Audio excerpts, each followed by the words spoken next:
So all of you, welcome to the session. Today we are going to start Unit 2,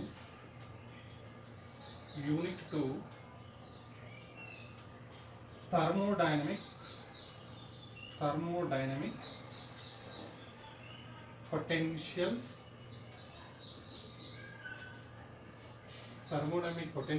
and the Maxwell equations.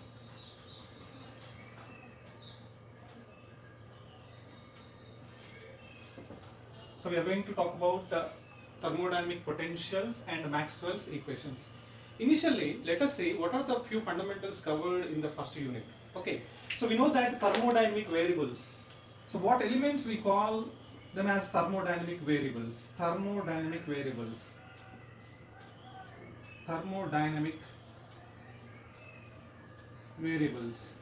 What are the thermodynamic variables? We know very well: pressure, volume, temperature, and the last one is entropy. Okay, entropy. So these four quantities are called thermodynamic variables. And one more thing, we know very well that what is thermodynamic first law? First law of thermodynamics. First law of thermodynamics is what? We know very well that dq equal to du plus dw, that can also be written as dq plus pdv, du plus pdv. So this is what first law of thermodynamics, dq equal to du plus dw, or we can write this one as du plus pdv, right? Now the second law of thermodynamics, that is in terms of entropy thermodynamics. So that is what we know very well, dq equal to TdS, right? dq equal to TdS.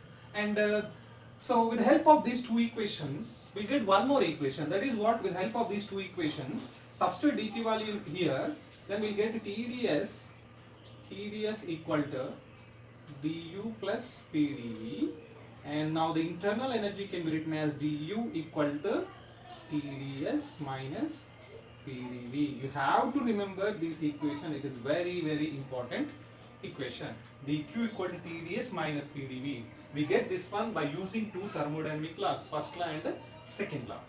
Now let us see what are the thermodynamic potentials or thermodynamic functions.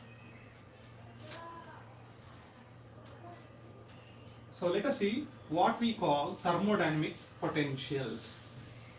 Thermodynamic potentials. See there. Thermodynamic potentials or functions are thermodynamic potentials are energy functions which are combination of energy functions formed by the combination of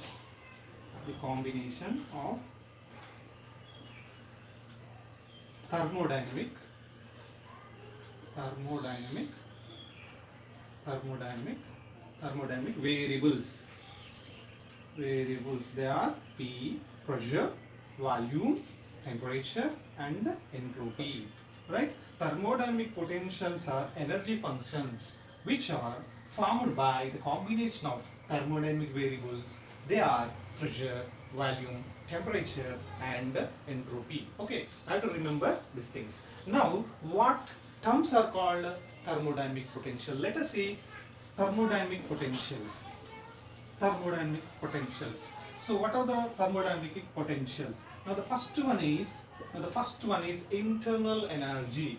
Thermodynamic potentials, in which first one is internal energy. It is represented by U.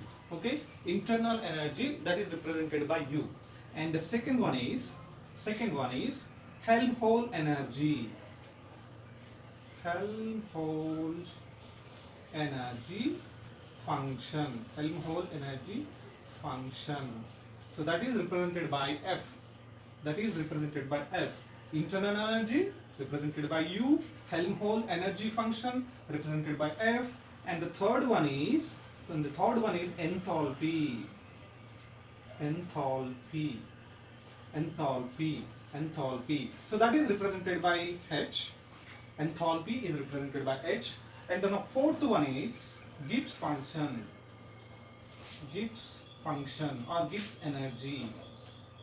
Gibbs function, that is represented by capital G. See there, U, F, H, G. These four quantities are called thermodynamic potentials. Thermodynamic potentials. Now we are going to derive thermodynamic potentials and their equations one by one. So let us see first internal energy. So what is internal energy? So we know very well internal energy is nothing but it is the combination of kinetic energy. Internal energy is the combination of kinetic energy due to the motion of molecules, plus potential energy that is due to the attraction between the molecules. Kinetic energy plus potential energy. Kinetic energy due to the motion of the molecules, and the potential energy is due to the attraction between two molecules. So that is what internal energy, where U equal to Ke plus Pe. And the second thing you have to remember that where the internal energy cannot depend upon the path followed by it. It only depends on the final and the initial stages. Where the internal energy depends on the final and the initial stages only. It doesn't depend upon the path followed. Okay. And the third point is where the internal energy in the reversible cycle, the change in internal energy in the reversible cycle is zero. The change in internal energy in the reversible cycle is zero. That means why it will become zero? Because where the system gets initial position, it moves from starting to end point and end point to starting point. As a result, because where the internal energy depends on the position, that is why then the resultant change in internal energy is equal to zero. Okay, so you have to remember this one. Let us derive equation for internal energy. Equation for internal energy. So we know that here thermodynamic first law, from first law of thermodynamics,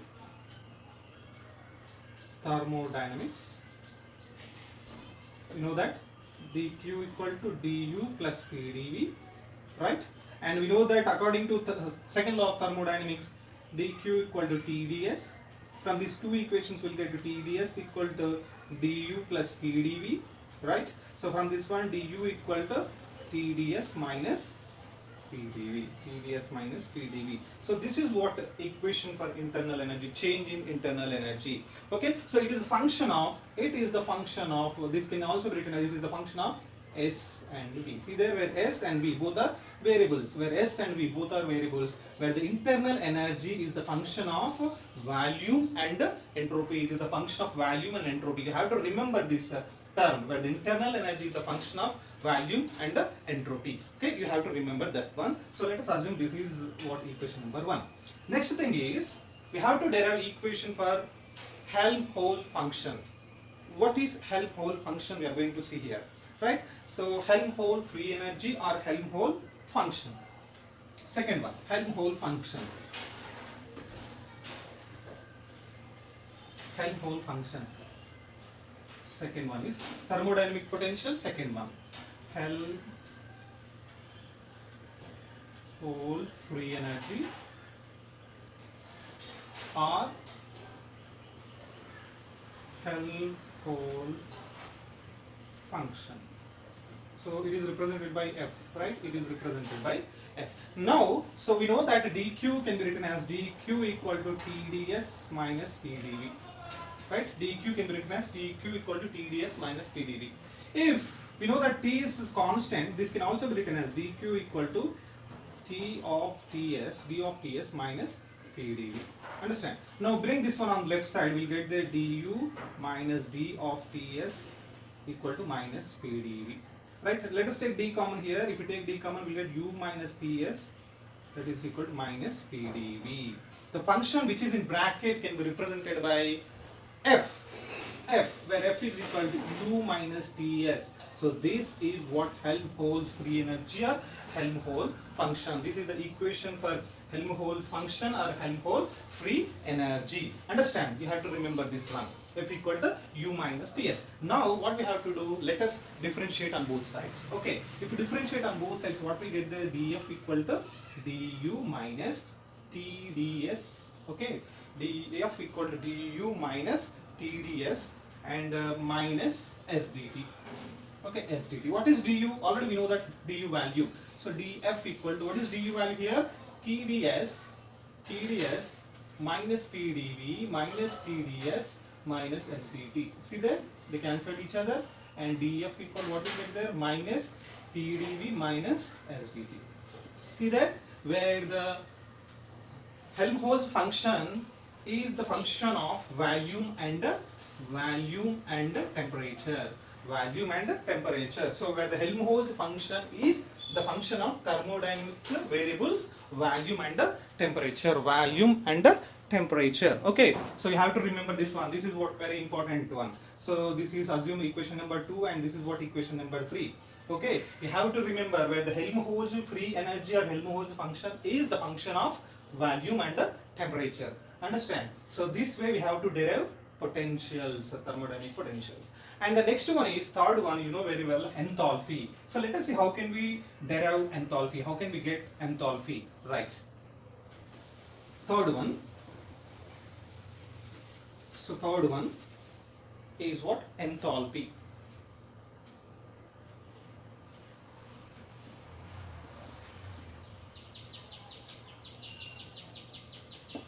Enthalpy. Okay, enthalpy or total heat function. Enthalpy, or we can write total heat function. Total heat function. So this is represented by capital H. So where the enthalpy or total heat function, so can be written as where H equal to U plus PV. H is equal to U plus PV, where enthalpy, or where H is nothing but total heat function, can be represented by H, where H can be written as H is equal to U plus PV. We know very well what is U, where U is nothing but internal energy. You have to remember this equation, very important equation. So now what we have to do, we have to differentiate on both sides. Again, if we differentiate on both sides, what we get there? dH equal to du plus PdV plus VdP. Okay, differentiating on both sides, we'll get a dH is equal to du plus PdV plus VdP. Right? Now we have to substitute du value there. We know very well what is du. Right? Du is nothing but TdS minus PdV. Where we know that du is nothing but TdS minus PdV. Substituting this equation, so what we get there? dH equal to, we'll get there TdS minus PdV plus PdV plus VdP. Right? So this one cancel, and then finally we'll get there dH is equal to TdS plus VdP. TdS plus VdP. Right? So this is the very important equation. You have to remember this one, where enthalpy is the function of entropy and the pressure. Where the enthalpy is the function of entropy and the pressure. Entropy and pressure. You have to remember this one. Okay.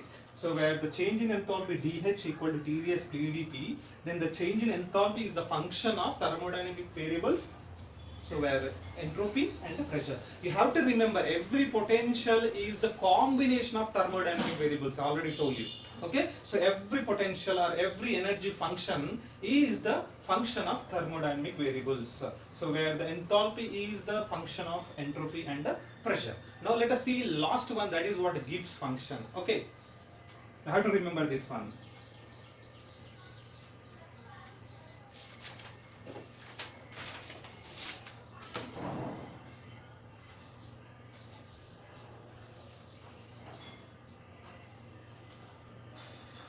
Right. All right. Next, Gibbs function. Gibbs function. Fourth one, that is what Gibbs function.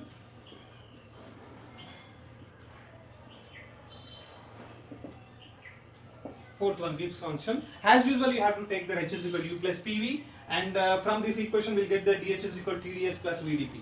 Right? So alright, now what we have to do, let us assume temperature is constant. If the temperature is constant, this can also be written as dH equal to d of St, okay, whatever it is, d of Ts plus VdP.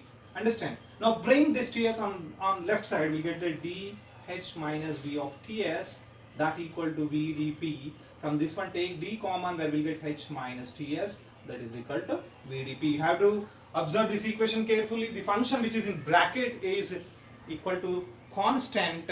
So here differentiate this function is make it equal to 0, and that is what constant value, this is what constant value, and the differentiation of this is equal to 0. Then this constant value is represented by G, where H minus Ts equal to G. So this is what Gibbs function, G equal to H minus Ts. Understand? G equal to H minus Ts. Now differentiate on both sides again. See what we get there if we differentiate on both sides. So differentiate on both sides. So okay, dg equal to dh minus Tds minus sdt. So substitute dh value. So we know that what is dh value. So dg is equal to dh value is what there, Tds plus Vdp and minus Tds minus sdt. Right? So this one cancel and we'll get dg equal to Vdp minus sdt. So where the Gibbs function is the function of thermodynamic variables, pressure and temperature. So right, so alright, you have to remember all these equations. So this is what thermodynamic potential change in Gibbs function can be, Vdp minus sdt. It is the function of pressure and temperature. You have to remember all these 4 potentials. It's very important topic, right? So let us stop here. So finally we have 4 functions. One is what, internal energy. We have 4 potentials. Internal energy represented by U. It is a function of what? Entropy and temperature. Where the internal energy is the function of entropy and temperature. And the next one is what there? Helmholtz free energy or Helmholtz function. That is what F. F is the function of temperature and volume. And the third one is what there? Enthalpy, where enthalpy is the function of entropy and pressure. Enthalpy is the function of entropy and pressure. And the last one is what? Gibbs function represented by G, where J is the function of, you know very well, temperature and pressure, P. Right? Alright. So these 4 potentials are very, very important functions. You have to remember, you have to practice well. Okay? Right.